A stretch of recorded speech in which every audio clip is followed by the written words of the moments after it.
So today's episode, we're talking about parenting, mainly because what just happened in our life? We're now empty nesters. We're not going to cry this whole episode, right? I'm not going to cry. You're not going to cry. You're the one that's usually crying on a lot of the episodes. So, yeah, we just dropped our son off in another state altogether and started thinking about how that affected us and our identity and just our purpose in life. When you're spending your whole life parenting and then you're not parenting anymore, what are you? Who are you? You still stop parenting, though? I feel like, yeah. I mean, wait, you want me to say no? Because I think I stopped parenting a long time ago, so... yes and no. I mean, I don't know. And I think moms, if you're out there, maybe I think we think that never stops, where dads, you stop parenting when you conceived. That's not true. That's not true. Welcome to Evolve, the #1 podcast about relationships. Join Greg and Leah as they embark on the deep topic of relationships, and not just the romantic ones. Think wider, deeper, broader. Tune in each week as they chat about things like our relationship with food, money, parents, kids, pets, self-esteem, and so much more. Make sure to subscribe so you don't miss out on any of the Evolve episodes.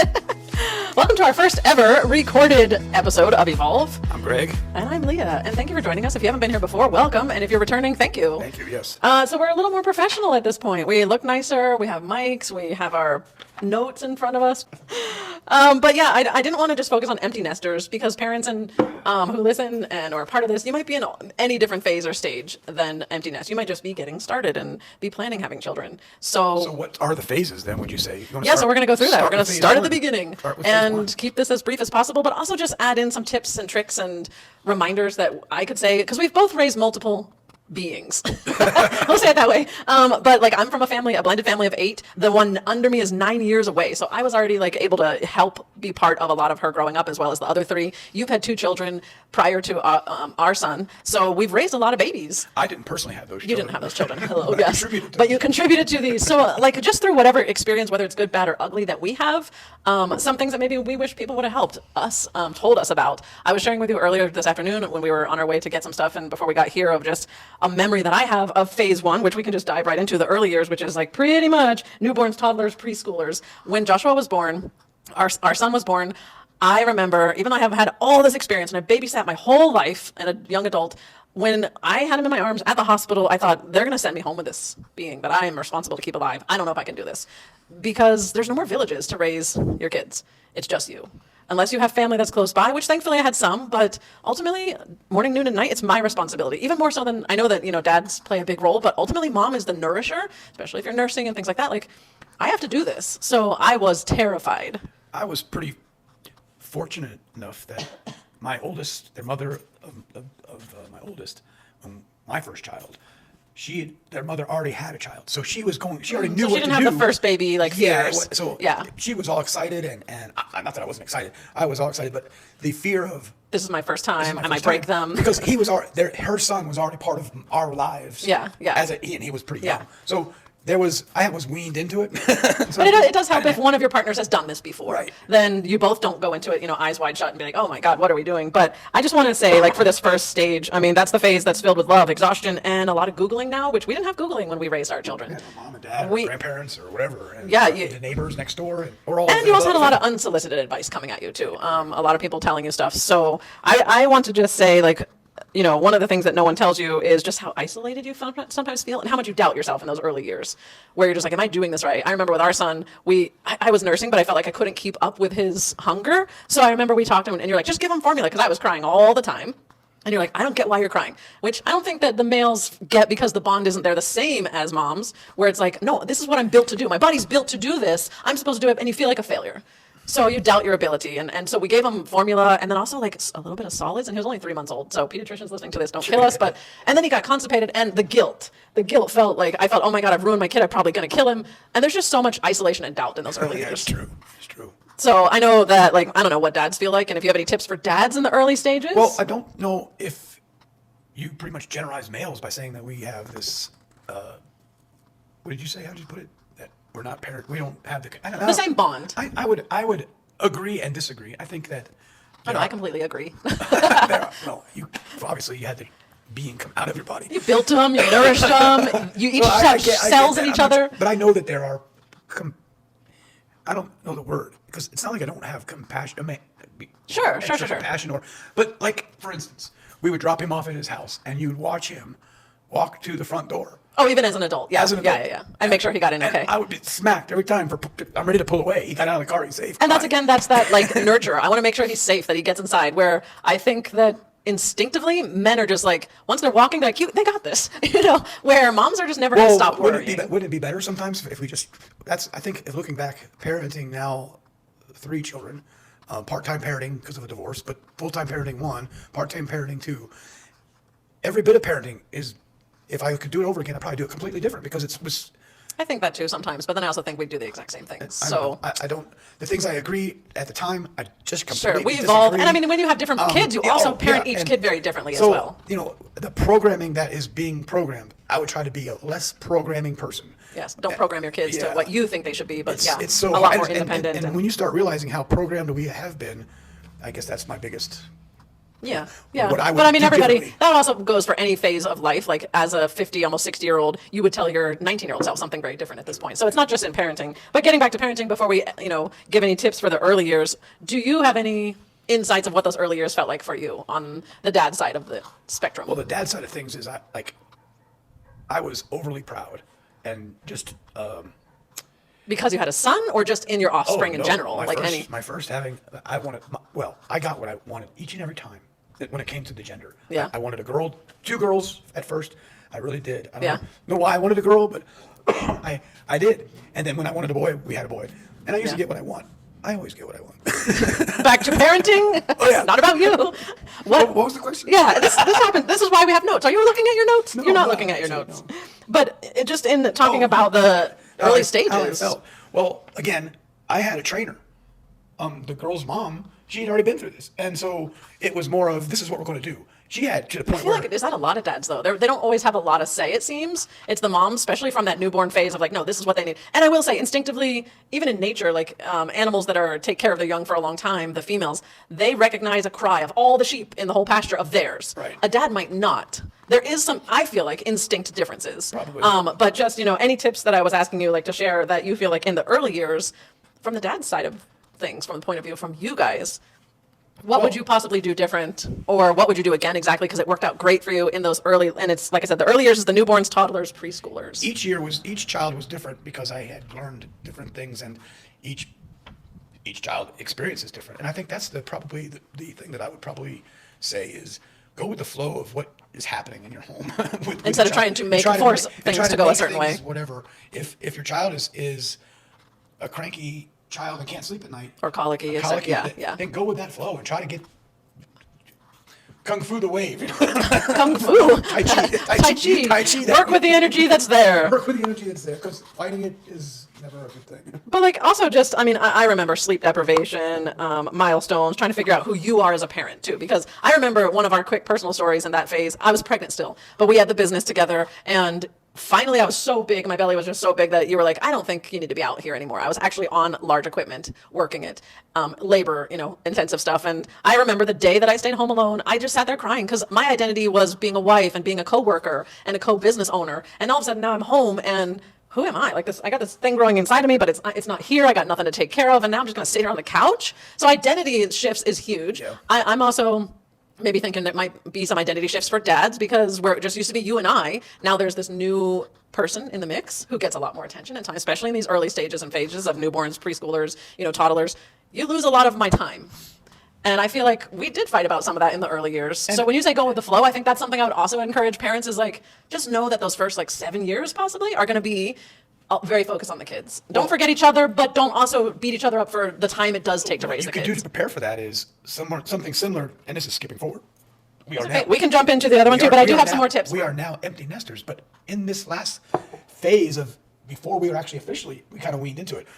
We said, hey, it's just going to be you and me for a little while. Right. And very shortly, what are we going to do? Let's start doing those things now. Let's start incorporating time alone, putting boundaries Right. And what do you like? What are you going to pursue? Well, and I think that's where in this early phase, you can start preparing for some when you're still in the pregnant But you phase. can glean from knowledge from something like this, where if you listen to, and I'm not saying you have to listen to everybody, but it's a chance to see filter out and see what works. Yeah, see what and you that's like. the thing. Don't be stuck to one idea in these early years. Try something. If it fails, bombs, destroys, try something else. Don't be afraid of changing up the plan. Well, talking to your partner. Together I heard communicate. This is gonna. How are you? And you can, if we're doing that now. What I was getting at is in the first stage, then you can prepare now for the next stage. Find out what stage you're in, and if you're preparing for having a child in the infant years, know okay, there's going to be some sleepless night. Is my job going to be able to Yeah. coordinate this? What do I need to adjust? What do I need Yeah. to adjust prior to getting into that stage so that when you're in it, it doesn't hit you? And it's going to, look, there's going to be smacks in the face. Yeah, there's no real perfect manual. You know, I know there's a million books of what to expect when you're expecting, and it does help to have information. But honestly, like you said, every kid is different. Parenting How on you're going to parent purpose. is different. I remember I thought I was a great parent until I had a kid. Right. I used to tell other Oh. people like, oh, if I were you, I'd do this. If I were you, I'd do that. And then I got my eyes wide open, like slapped shut, like I was just slapped upside the head. That's what I should say. Of just, oh my God, you know what? You are trying your best, and it's still going bad. Right. So do you want to read some of the tips in the early years Sure. there under that? Tips for the early years. Tips are establish routines early, but stay flexible. And you kind of were saying that a minute ago, like, yes, it does matter to have routines. It actually matters probably more for the parent at this phase. Yes, baby's having a good bedtime, and yes, but also staying flexible. As soon as you get something down, someone's going to change. The baby, you, the environment. So don't get stuck on things. Stay flexible. I like the next one, find your village, because a Yeah. lot of times what will happen is, especially the male side of things, or that male, they tend to not be the nurturing one, so they forget that they're married now with a child, but their single friends don't understand that. Yeah, right. Depending on where you're at and age-wise. gaming on Xbox for 400 hours a night. While your wife is doesn't trying to put the baby to incorporate into- bed. So you're gonna have to find yourself another village. And I noticed, like, when we would attend the littles' birthday parties, you know, it was comforting to see all of my older daughter's friends married with the same little kids. With the same age, And yeah. that made a difference. Where we weren't. Well, you found groups and stuff. I think you do. You just will find, and that's what the other half of this says. Find your village, whether it's family, friends, or even a parenting group. Right. You have to find people who are in the phase and stage you are at times. But it also helps. I will say this because we do segregate a lot in society. It also does help to have friends who have been there, done that. Yeah. So like I feel like us at the stage we're at now can really help pour into people who are younger, newer parents, because when you're all in the soup together. We're all newborn parent families. We're all tired. We're all exhausted. It can become almost like a draining, sucking relationship where everyone only comes together to complain. So you need someone who's been through it, come out of it, can remind you to say, listen, this sleepless night, it's temporary. Otherwise you do start to feel. So find your village, build your village of all ages and stages. And tip for parents of parents, new parents, let them figure some things out. You don't need to be in their grill all the freaking time. Yeah. I would do this. I would do that. The mother then and father-in-law syndrome. Yeah. And if you are a mother and father-in-law who are a little too invasive, back it up. So the last one here for the early years is just self-care is not selfish. Even a 10-minute break can help. I think, which this is kind of going to go into those elementary years.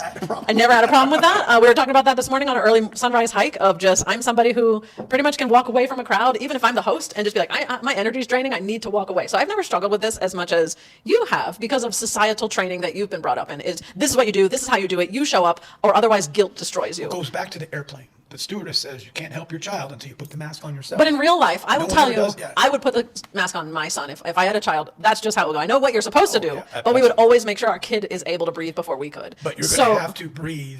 you have to figure out what self-care is for you. And I think we think, oh, that means meditation, and I can't, my mind's monkey mind right now, I have too much. Sometimes that just means going to the bathroom alone or having a bath or taking a hike or sitting in nature for 5 minutes. Just figure out what it is for you. But like I was going to say, I had our son take naps even up to 7 years old. Not for him as much as for me.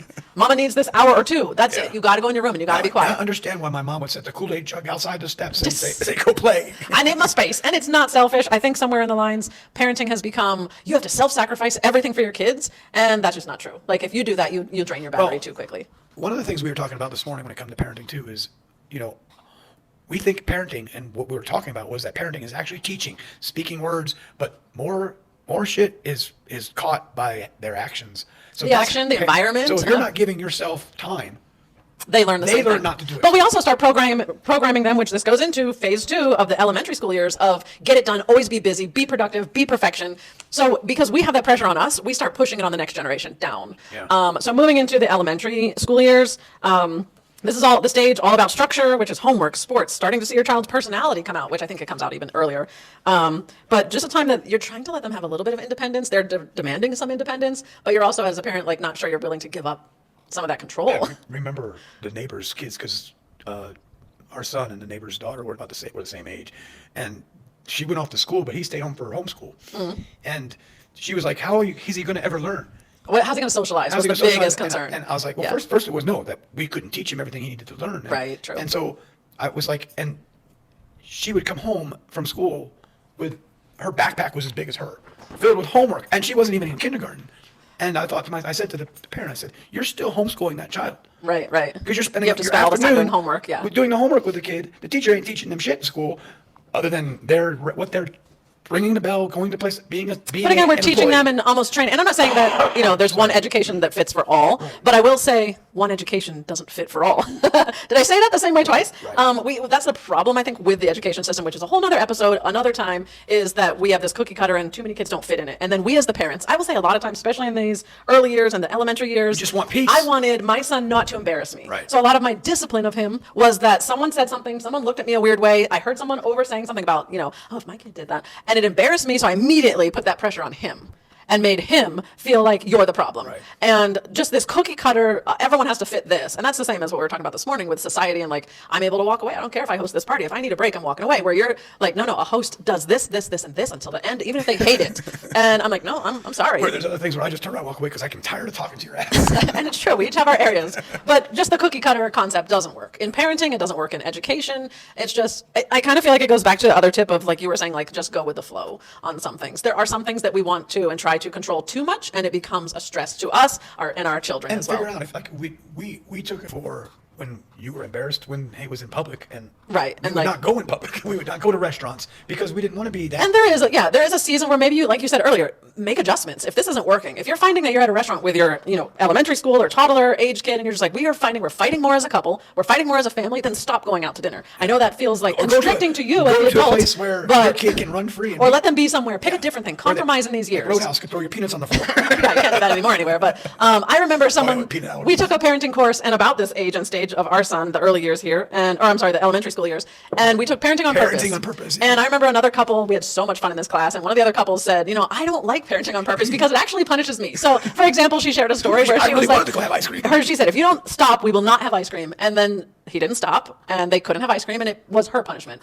And that's the stuff that sucks. Sometimes those kind of sacrifices where it's like, man, I wanted to do this, but now you've ruined it for all of us.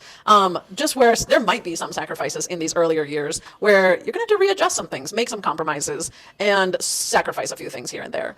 Going back to about independence, it says, which can be both amazing and heartbreaking. It's like we want our kids to, we can't wait till they walk, or we can't wait till they're talking, and then all of a sudden they're doing this and they're becoming more independent. We're almost heartbroken at the same time. Like, they don't need us now. I don't know if dads feel that though, like that you're not needed. No, Yes. I feel like, I feel like I'm going to be always needed somehow, way. It's like moving him to Vegas. Someone's got to pack it. Someone's got to put it. Well, he could have paid to have Could have movers. paid. It's just it was the route that we took. Right. But I think just in this elementary years, when we're trying to let them have some independence, and this gets even harder as we go into the next phase, which is teens, it becomes so hard to let some reins down and trust that they're going to make some choices that you're going to not agree with. I remember when we were on the parenting on purpose, because we had a boy, our plan was you were going to be part of the first years of his life. And Up to 13, I think. And then I was like, at 13, you're going to take over. pass over that baton. And it sort of worked out that way. I mean, he kind of He went to work with you. Work with Yeah. me, and from then on, he's been, but still, he's always come to you for everything. But That's what mamas are for. that's what you want. Exactly. We want to be needed. You just said, we're always going to be needed. But one of the things that I hear a lot is parents feeling overwhelmed with all the activities and social pressures as well. Like, because at this age, you've got them in school typically, even if you're homeschooling like we did, there's a lot on the calendar. You caught that wave, man. I remember you were just nonstop. We were going. Busy. Bosomed? I was nonstop bosomed. I wish. What happened? I was bosomed back then, and now I'm not. Now I'm just so not busy. But yeah, I mean, you can start to feel like, how do I? And that brings in the same question from before of like self-care. I don't have time to take care of myself. I gotta keep them alive is my main goal, and then I gotta run them here. We gotta get there. We gotta have this. Then And again, we're parenting of multiples. We were never even yeah, qualified and that's for parents. I said no immediately because of that. Because I knew when he hit 2, I could not handle more than one. I grew up in a household of 8, and we were at wide ranges. But I saw my mom exhausted all the time. And I was like, I'm not willing. Again, it comes back to that societal, or like that thing of like, where this is what's expected, you have to do this. And I was like, I will not be doing that. not, yeah. And I set that boundary at 2 years old, and we had you permanently fixed. And, and I said, I'm not going to have to worry about this. I know I can't take it. So I have a lot of respect for parents of multiples. So POMs. I usually say moms or mops, like, moms of preschoolers, moms of multiples. But parents of multiples, you do so definitely much work. Take the clock, throw it away, because those years you're never going to be on time. You're Yeah, never right. You're just gonna just be flexible. be flexible. But I will also say no sometimes. Even if Junior wants to be in like this, he wants to be so bad in this, and this, like scale down, scale back. Pick something that your whole family can function with. If you're putting so much pressure on yourself to get them to 5 different sports, after school activities, it's too much. Like, you're going to have to scale it back. And coming from well, as we talked in the last couple of episodes, I wasn't very poor, but coming from thinking I was a financially poor person, one of the things that my parents did that I agree with, Only one thing I agree with. when I wanted to do something, I had to put some skin in the game. Correct. Yeah. And that's what I had to totally. I didn't have a choice. I mean, I wanted to join Cub Scouts. Okay, you're going to have to buy your Cub Scout uniform. Right. And so I had to put skin in the game, and therefore I stick with that. Or if you don't, it's your loss. Your loss. I just had this conversation today with someone. That's not a bad thing because I've invested financially into things and feel like, oh, it's supposed to go this way, and it didn't cut my loss. Cut your loss. And so it's okay to learn that. We were just talking about this as well this morning. I think you and I'm not sure about how where we don't want too often we're sheltering our kids from struggles and hardships. And is that really necessary? Do they have to see perfect parents? Do they have to see perfect environments? Do they need to never know a struggle or a hurt or a pain? That's just not real life. So when they get in real life and they have their first struggle, their first pain, their first heartbreak, they're devastated because no one's taught them how to handle this. They've never observed anger or how to resolve it. They didn't know how to fight because they never saw They never saw the parents fight. Because the parents always did it privately and away from them because they didn't want the kids to see them upset. And there is a balance to all things. That doesn't mean you need to have, violent, physical, throwing plates, scream matches, and your kids don't need that. It makes their nervous system out of balance. Well, that's your for opinion. them to, if that's something someone it's like throwing plates, and I don't know. I don't think that's necessary. It may work for some couple. Yeah, maybe it would work for someone, but just yes, it's okay that they fail. It's okay that they struggle. It's okay that they invested some of their allowance or their Christmas money into what they really want instead of you giving them what they want all the time. And like I said, I just had this conversation this morning with someone who has a preteen, and they're just like, I can't get her to do the dishes. I bought her this thing. I bought her a ton of things that she wanted, and then now she doesn't use them. She won't follow through. What do I do? And I said, well, have you ever had them invest into what they want? And she was honest. She said, no, I never have. So truly, in this independent phase, part of that independence is letting them make the investment, letting them feel the loss at times when they need to. Just to be able to stay moving on, you want to read the tips that we have for this age and stage? Tips for elementary years. Elementary? Yep, on the bottom of that first page. We'll be a teenage shortly. Set boundaries around activities to avoid burnout. We already said that. Yeah, yours and theirs. Definitely, cut stuff off that doesn't need to be there. Encourage open communication. Even young kids can learn to share their feelings. Oh, we haven't talked about this at all yet. This is a very big one. That was a big one for me. I'm the child of the era of shut up and be quiet and sit down. Yeah. Children seen and not heard. Seen and not heard. And where you can't even express how you feel, and a child has no way to articulate with words. Mm-hmm. All they know is crying or temper anger tantrums. They don't. So I get talking and all this discussion, but there's a time and a place for everything as well. Right. So and that's the thing. You can't talk out everything with your toddler. So instance in mind is we were going to be in a boating accident. It's not time to have a discussion on whether I should yell at you to yell at anybody to do something. Focus, like in the military. On the battlefield, you just need to listen to orders sometimes, or you could die. Right. But there is a great amount of time. I feel like there's more amount of time that good communication is worth the sacrifice for all parties. Communication is the key to any relationship. Being partners, being child to parent, and children, even kids that are listening to this. Right. Communicate how you feel to your parents. I was not allowed to. And ask to be heard. Maybe right now it becomes, you're like, I don't even want to bother. Getting it when we get into the teen and preteen years especially, you get more lectures than you do listening. Yeah. So almost kids, sometimes you can train your parents to listen as well. But parents usually are the ones who are listening to podcasts and things like that. Give the space for them to talk and communicate. Teach them how to communicate. If you never did it, when we first got married, I didn't know how to communicate. My family came from a don't talk, don't tell, shut down, silent treatment. And you had been through so many failed relationships that you're like, communication is the reason we didn't make it. I'm not losing you. And you taught me how to communicate. Now you probably regret some of my over talking. But just being able to communicate, because like the last sentence said on there, even young kids can learn to share their feelings. And they're already sharing their feelings, but sometimes, like you said, it's more with physical body language than it is the words. Teach them the words to share those feelings. The last tip for this elementary school years is just celebrate effort, not just the results, to build that confidence. Like A for effort. I don't know where we heard that. It might have been from Parenting on Purpose. Just the A for effort. Like you tried, you did this. And I want to say, carry this into their whole life, because I'm 45, you're 59. Do you not still like hearing A for effort? Yeah. I mean, just start that young and keep going, honestly. So, all right, so let's see. Moving into the fun. Oh, wait, no, it's on the bottom here. Teenage years. Teenage years. Things like hormones, mood swings, and big life decisions start happening. I would say this was, I don't know, people tell you all the time, oh, pregnancy, that's the hardest part because you're so sick. And then, well, at least I hear this as women, as moms. Oh, newborn, it's so hard because you don't sleep. Oh, toddlers, it's so hard because they start saying no and using their voice. Every stage is hard, but I feel like teenage for me was definitely one of the harder ones because of that independence. They start driving, then it's curfews, then it's friends, then it's, are they sleeping with someone? What are we doing about this? There's so much curiosity happening. Mine has always been safe. Is he safe? I've not been worried whether he's sleeping with somebody or whether he's doing this or doing that. Is he going to come home safe? Yeah. And that was it.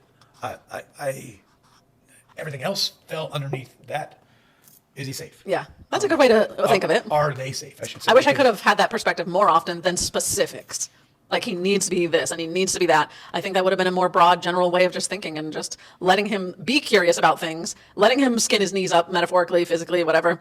Let him have the loss, the heartbreaks, but still come back with it. Are you safe at the end? One of the things that I think I disagreed with the parenting that I was brought up with is that the at least the way I felt, my perspective, my father was never going to be my friend or anything like that ever, and I weaned myself from a father figure with Joshua Yeah. into a friend where Kids make bad friends, guys. Let me just tell you that. The person I was talking to today said that very thing. I've tried too hard to be the perfect mom, been the friend, and they don't respect me. And kids make horrible friends. Don't try to be best friends I never on that tried level to with be your his best kids. friend. Exactly. I tried to be his parent for Right. And I think that was something we did here in the parenting on purpose is it's okay that they hate you. It's okay that they slam the door and say, I hate you. I never want to be with you. Well, if you're really, doing what's best for them. I looked at it as looking back, I would have liked to have done a better job at being a guide rather than a parent. Parents, the whole definition to me, my thinking is orders given and instructions And better be followed. And if there's consequences if they're not followed. And that's There's a time there's a and place time and and need place for for that. that and Yeah. need for that to learn. But and there's again different children need different teachings. Had I spanked the girls, it would have crushed them. Yeah. Sometimes they just need a soft Well, correction. my Sometimes they oldest- need a little bit more. My oldest one, the thought of daddy spanking, Yeah, crushed her. yeah. Now the younger daughter, she needed a spanking now and then, and I know her mother surely took her preferences to spank. But and Joshua, the threat of even dad going to be coming in and being mad. Yeah, he sent me because we homeschooled and because we were also in the thick of it in the education department, and he struggled with. Now we find out later, maybe a little bit of dyslexia, and he's an auditorial learner, and because we didn't know those things at the time, and I mean just didn't incorporate other avenues of learning in those moments. He sent me memes where it's like him trying to do math, and the dad's like, just get it, and the kid's like crying, because I don't know, parents our fuses get short sometimes. Something that is new. Well, I guess we had this, but one of the things is the never-ending fighting over screen time. There is so much more now today than there ever was with us raising him. I wouldn't have any advice to that. All I could say, Smash it with a hammer. I will say, talking to our son, I've talked to him about this, because we didn't let him have a phone until he got into high school. All his other friends had a phone. That was kind of the big thing. We gave him a Kindle tablet or something from Barnes and Noble, and that's all he had. And kids in the high school teased him, of course, you don't have a phone and you have this archaic thing. I didn't care. I really didn't care what they thought. I said, you aren't getting a phone until you can pay for a phone. Again, going back to that, you're going to have the investment in here. You're going to, and he will say, Once he paid for the phone, it was, he got the phone and it was you're not doing. yeah. There, it's your phone now. You've invested. It's your skin. But I will say he has mentioned from his own mouth, because we talked about this, because he sees the younger generations now with tablets. I saw a meme or not a meme, someone's personal video the other day. The kid was on Roblox 16 hours that day. 16 hours on a screen. And so I've talked to our son about it. I'm like, what do you think about this? Because I know what we did, and I know that you got embarrassed and you were upset and you felt an outcast and you should have had these things. He's like, oh no, 100%. I wouldn't give my kids phones at this point. I wouldn't give my kids tablets. I don't know if it's true or not, but I've heard rumors that Zuckerberg and Bezos and This can't be a conspiracy. even Elon Musk, their kids don't have anything to do with it. I have heard that Silicon Valley workers and presidents heard don't that, give yeah, that. I don't know Don't know any of them to know enough if that's true. But why? Because it's like soul sucking. You can watch videos of kids where the parents try to take a tablet and the temper tantrums that come. I know people personally that are like, I just don't know how, her attitude's so bad when I try to say screen time. So that's a little bit newer for us, but we did have similar situations with phones were out already with him. Well, this TV screen, was the thing screen 20, 30 years ago. Not been the thing. We had many of kids in our era were they were babysitted all day long. Like latchkey kids and the TV was there. And all theirs. Yeah. Nickelodeon was the babysitter. Yeah, and it doesn't really do a lot for them emotionally, mentally, spiritually, physically. It actually can do the opposite. So fighting over screen time is huge. And I think one of the things we did it's make game nights and make things without the screen. To put the TV, you can't come to the table with the phone. Right. And that was what worked for us. And that's the thing. You have to find what works for you and find why you're doing what you're doing. If you're giving your kids, toddler up to teenager, tablet time or whatever time, just because you don't feel like investing into them, you need to figure out what is going on with you. Why can't you have that interrelationship? And maybe your energy is too drained and you can't. Then maybe you need to come back to self-care and figure out where that can take place. But a lot of this is just, I don't know. I feel like this is a transition time, these teenage years, where it's just, you thought you knew your kid. I mentioned something in clips and videos past of just it's like your child and what you knew of them burns to ash. Like you're just like, okay, well, they used to like broccoli, now they don't like broccoli. You used to love mama, now you can't stand to be with me, and you talk back and you have an attitude. Like, who are you? Is this phase where you're just like, I don't know who they are. I don't know who. This is I'm probably supposed to. this is probably the stage where you parents need to. We've always been taught need to come closer, but actually just let the boundaries go a little wider. In some ways, I agree, and then other ways, I disagree in the sense of because they don't know who they are. Help them find out who. And they that has are. to come by us just being more curious, as well as like not having so much control like we want to. Well, I want you here and I want you doing this, and maybe like you said, sharing that point that you said, the tip of just, excuse me, are you safe? That's my bottom. That's my top tier, my bottom tier. That is everything. And then don't worry about how they're safe in that sense. But just, well, you're safe? Great. Explore. Great. Be curious. But again, this is that age where way more lectures happen than listening. So be curious. Some of the tips are in here are be their safe space. Even when they push you away, just stay available. This is a huge one. I read it all the time. I see it all the time. I have talked to parents because that's what I do. Life coaching with families and stuff is just, I don't understand. My kid won't even talk to me anymore. You can't force somebody to talk. Our kid was very quiet. When he hit high school, he shut down, clammed up. Like I didn't know, again, that whole childhood burned down. And I'm like, oh my God, he's gone. But if you just give that space, time. Mushrooms help. Mushrooms, yes, but for children or the parents. Both. But giving them the space, I felt like probably we had too many lectures. I could probably admit to that. But also we did observe, okay, he's not going to do this if we keep pushing. I just need to back off. And like for one example, I used to like get on him about his room at 13. Like his room was disgusting. He smelled bad. The room smelled bad. And eventually I just like shut the door. I don't But need there's to put hope this for stress you on people who myself. have a teenager that the room is a disaster. He just sent us a video of his new Yeah, house. his new It's house. perfect, all clean. Even his friends who are married and have their own, partners, they're like, "You're so organized." So, but he gets it a little bit from you too. But just, even if they're pushing away, stay available. Don't helicopter them. Let's talk. Let's talk. I'm here to talk. Come on, just talk. You're just gonna shut them up more. Had that happen, been there, done that. But Actually, let them come to you. pursuing them seems to be not the answer.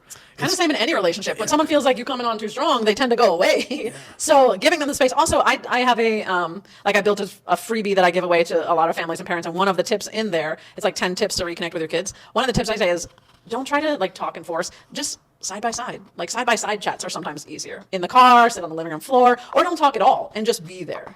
That's it.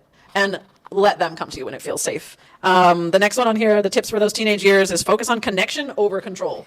That's huge. I think just make the connection. And you might see them we saw our son taking a completely different path that was not okay for us. We were like, oh my gosh, this is such a dark place he's going to. What are we going to do? This is so horrible. We even had some people question us as parents, like, aren't you worried about your kid that's doing this stuff? And we're like, you know what? Yes. But what we had to pivot to was curiosity instead of criticism. And like, hey, why are you doing that? So this art piece you just drew that's really dark. Tell me about it. And just shut up. up. It was like, and shut up. Don't put your input and your opinion into it. Just listen to what they have to say. Because I was shocked to find out that some of the artwork that I was looking at had nothing to do with What I you thought. Yeah. It was actually like I have one of my pride and joys is the ADHD hoodie and stuff.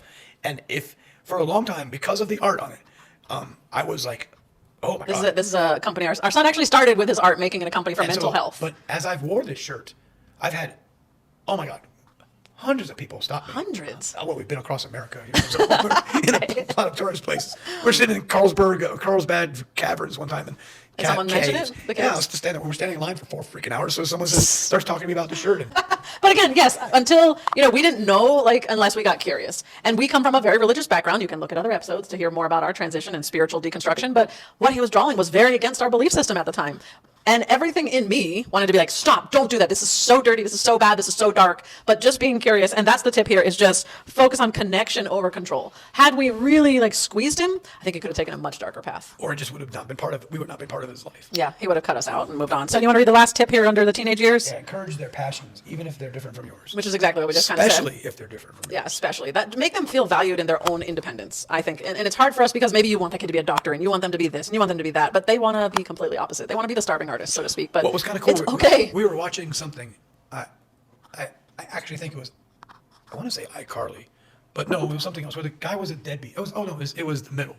Oh. And the kid was in. Such a good show. If you want a family wholesome show, The Middle. He was like, long hair. The kids had him come over and he was sleeping on the couch, but he was not contributing at all to the incident. I don't know what show it was.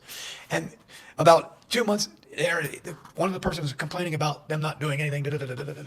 And actually, he comes home from whatever he was doing that day. He'd actually left, and he says, I sold all the Bitcoin or something this was before Bitcoin was even a thing. I sold all the Bitcoin I made, and I made $10,000. Here's the money I owe you. I paid them all because it took him 10 seconds to do something online. And that's what he was doing all along. Yeah, but it didn't look like what he was doing Right. because they didn't. I will also say, piggybacking on that, so much we think our kids at teenage years are being lazy. Right. And we're just like, God, they just need to do more. But I want to say this from a medical science point of view as You know how well. much sleep they really need? It's almost like a return to toddlerhood or infancy. They're changing so much as well that they physically need a lot of sleep. I think when we were back when we were youth leaders and stuff, when we went to before we even had our son, we went to like a whole conference and we learned a little bit more about like the scientific, like the frontal lobe and when it's fully developed and what is happening through all these phases and stages.